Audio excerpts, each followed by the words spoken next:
हज़रत वासिफ़ अली वासिफ़ का कौल है कि गुस्सा एक ऐसा शेर है जो मुस्तकबिल को बकरा बनाकर खा जाता है। गुस्सा आना तो एक फितरी अमल है, लेकिन उस गुस्से में हम कैसे रिएक्ट करते हैं वो मैटर करता है। बाज़ औक़ात इंसान ऐसे ख़तरनाक काम कर जाता है गुस्से की हालत में कि फिर पूरी ज़िंदगी पछताता रहता है। गुस्से की हालत में अगर आपका जो है वो गुस्सा आप पे इतना हावी हो गया है कि वो मासूम लोगों पर निकल रहा है, तो वो इंसान कभी भी कोई मस्बत काम नहीं कर सकता। हमारा दीन इस्लाम क्या कहता है इसके बारे में? मैं आपके साथ एक हदीस शेयर करती हूँ कि एक सहाबी आए हज़ूर पाक सल्लल्लाहु अलैहि वसल्लम के पास और उन्होंने कहा कि आप हमें कोई नसीहत कीजिए। तो हज़ूर पाक सल्लल्लाहु अलैहि वसल्लम ने फरमाया कि गुस्सा ना करो। सहाबी ने दोबारा रिपीट किया क्वेश्चन कि इसके अलावा कोई नसीहत कीजिए। तो हज़ूर पाक सल्लल्लाहु अलैहि वसल्लम ने फरमाया गुस्सा ना करो।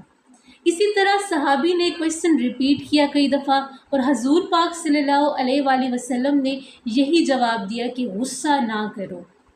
गुस्सा एक ऐसी ख़तरनाक चीज़ है जिससे जो अगर इंसान पे हावी हो जाए तो इंसान बहुत गलत काम कर लेता है, बहुत से ख़तरनाक काम कर लेता है और जज़्बात में आके ऐसी-ऐसी बातें बोल जाता है जो कि सच पर मबनी नहीं होती।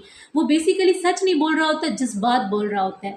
अब वो जिस पर भी निकलेगा, चाहे वो बच्चे पे निकल रहा है, चाहे फिर वो बीवी पे निकल रहा है, चाहे फिर वो शौहर पे निकल रहा है, तो उनकी दिल आज़ारी होती है और बाज़ औक़ात छोटे-छोटे मसले भी बढ़ के संगीन सूरत हाल इख्तियार कर लेती हैं। अब गुस्से की 2 साइड्स हैं, इसकी नेगेटिव साइड भी है, इसकी पॉजिटिव साइड भी है।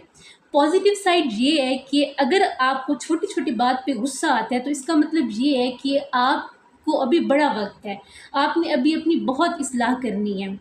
तो अगर आप गुस्सा करने के बाद उस पर सोचते हैं, परेशान होते हैं कि आपको गुस्सा क्यों आ जाता है, आप अपनी इस्लाह करना चाहते हैं, तो इसका मतलब है कि ये जो इस्लाह है ये भी अल्लाह ताला की तरफ से एक बहुत बड़ा तोहफ़ा है। अब गुस्से का आना तो ठीक है, लेकिन उसका आप पर हावी हो जाना बिल्कुल गलत है।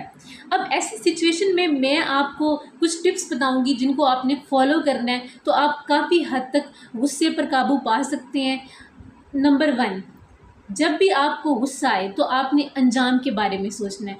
आपने सोचना है कि अगर मैं ये काम कर देता हूँ या अगर मैं ये बात बोल देता हूँ तो इसका अंजाम क्या होगा, इसके कॉन्सिक्वेंसेस क्या होंगे। आपने रिएक्ट नहीं करना, आपने उसके बारे में थोड़ा-सा सोचना है। अब होता क्या है कि जब भी हमारे साथ कोई ऐसा सिनेरियो होता है तो हमारा राइट ब्रेन पहले एक्टिव हो जाता है। राइट ब्रेन जो कि इमोशंस का ब्रेन है वो आपको बोलता है कि आपने फ़र्ज़ किया अगले बंदे ने आपको गाली दी है तो आपने भी उसको गाली में जवाब देना है। अगर अगले बंदे ने आपके साथ बुरा किया है तो आपने भी उसके साथ बुरा करना है। तो वो ये फ़ैसला करता है। लेकिन अगर आप कुछ देर के लिए चुप हो जाते हैं, खामोशी इख्तियार कर लेते हैं, तो 3 से 5 मिनट के बाद हमारा लेफ़्ट ब्रेन एक्टिव हो जाता है जो कि लॉजिक्स का ब्रेन है।